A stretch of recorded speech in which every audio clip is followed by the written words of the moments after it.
Ladies and gentlemen, standing here today, if I were to ask you one simple question, what do you think is the best form of educational investment for a child? What would you answer? What is the first thing that would come to your mind? Let me guess. An overly expensive high school or a college degree from one of the most elite universities of the world, which probably rejects 99% of all its applicants, right? The unfortunate truth is that for a lot of people, this is exactly what a successful educational path looks like. Now, this debate could even go on for hours around online courses, encyclopedias, and personality development classes, to name a few. But you know what? Let us do something. Let us change things up a little. Just for this moment, I want you all to do something that a lot of you have probably done just minutes before your exam. Forget everything you have ever learned and break down every prerequisite to learning that has ever existed in your mind. And now consider this.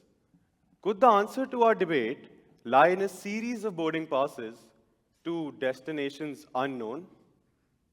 Yes, I know what you're thinking. A beachside vacation to Hawaii or a getaway to the mountains of Alberta. Wait a minute. That doesn't sound very educational, does it?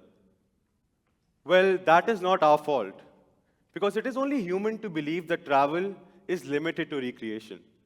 And I myself thought the same way for the longest time. Because let's face it, who has ever hopped on a flight to Mexico wearing a nice floral t-shirt and their sunglasses, super excited to gain knowledge? However, as I stood on the Everest base camp at the age of 18, I realized how travel had unknowingly changed my life, piece by piece, and destination by destination. Because every summer, my world would expand, sometimes to the streets of Rome, and sometimes to the fjords of Norway. So today, I invite you all on this very journey to rediscover education. But this time, not in the confines of four walls, but in this vast, vibrant world of travel. Now, I still remember sitting in history class grumbling about having to memorize endless dates and names. It all just seemed so distant and irrelevant, right? Because how could these long gone events have any implication on my life today? But then, there was Italy.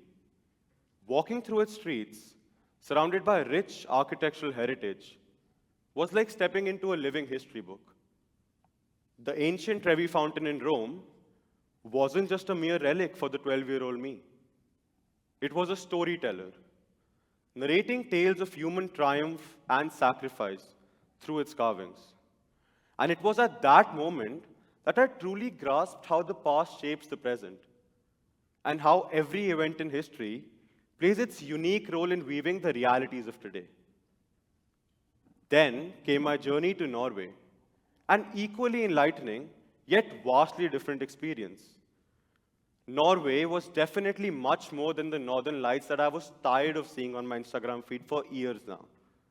Let me explain how. Sustainability for me had only been a concept that existed in the pages of my textbook.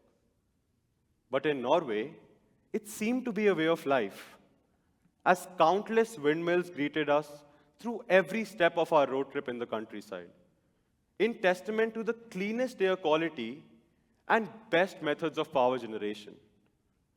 Now, observing the Norwegians exist in harmony with the earth, prioritizing environmental balance, offered me some inspiration to inculcate these very values in my own way of living.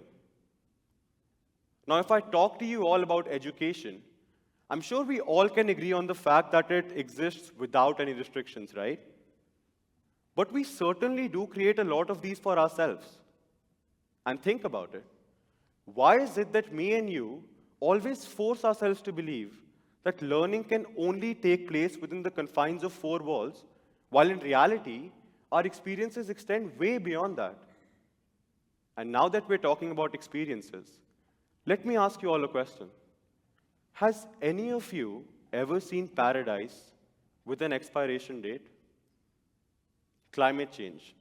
This word for me was only a series of complex definitions that I was somehow expected to learn before my exam to do well. However, I was soon to realize how drastically mistaken I had been when my constant admiration for the serene landscape of Maldives came to an abrupt halt. A tour guide was pointing to places where the sea was reclaiming the land. But only this time, not in a textbook, right in front of my eyes. This moment made me wonder, how many sunsets does this place truly have left?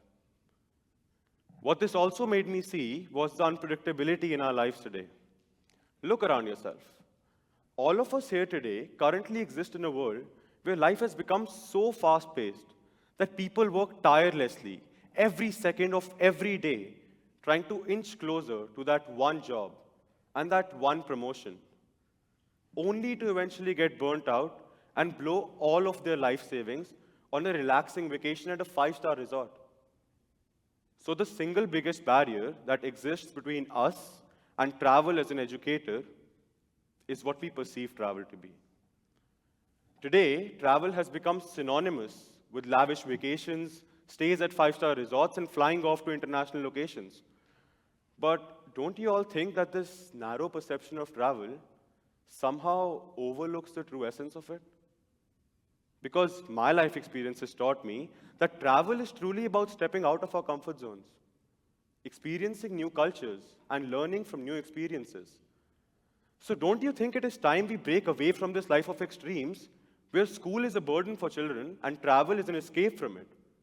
Because in reality, learning can take place at any point of time. A trip to the nearby village can be as enriching as a trip across the globe. Because truly, it is about meeting new people and engaging in activities that challenge and inspire us. So while these experiences never seemed to get me 100% on any of my assignments, they became a pathway to a life more meaningful. A life which I measured through moments and experiences, not through the grades on my report card.